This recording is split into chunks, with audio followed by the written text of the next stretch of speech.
सिंहस्थ कुंभमेळ्याबाबतची आता बैठक संपली आहे। मुख्यमंत्री फडणवीसांच्या उपस्थितीत ही बैठक झाली।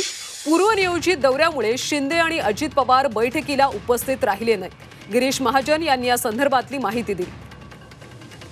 बैठकीला शिंदे आणि अजितदादा दोघंही गैरहजर राहिले। दोघांनी दांडी मारल्याचं पाहायला मिळालं। सिंहस्थ कुंभमेळ्यासाठी मुख्यमंत्री देवेंद्र फडणवीस यांच्या नेतृत्वात बैठकीचं आयोजन करण्यात आलं होतं। मात्र या बैठकीला एकनाथ शिंदे आणि अजितदादा दोघंही गैरहजर राहिले। दरम्यान पूर्वनियोजित दौऱ्यामुळे ते दोघेही गैरहजर राहिल्याची माहिती गिरीश महाजनांनी दिली। माननीय मुख्यमंत्री महोदय देवेंद्रजी फडणवीस यांच्या अध्यक्षतेखाली कुंभमेळ्याच्या संदर्भामध्ये विस्तृत बैठक या ठिकाणी झालेली आहे।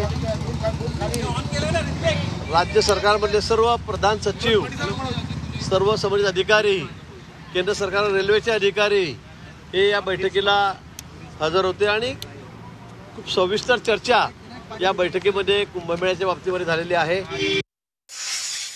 आज त्यांचा पूर्वनियोजित कार्यक्रम होता। आज महाशिवरात्री आहे।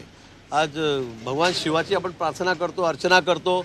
त्यामुळे मला वाटतं शिंदे साहेबही त्याचा पूर्वनियोजित कार्यक्रम होता।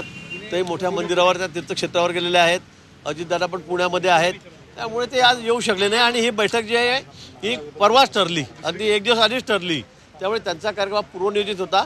त्यांचा फोनही साहेबांना मी त्यांना विनंती केली होती, पण ते आमचा कार्यक्रम आधी ठरलेला आहे, त्यामुळे ते येऊ शकले नाहीत। बाकी याच्यामध्ये कुठलंही कारण नाही।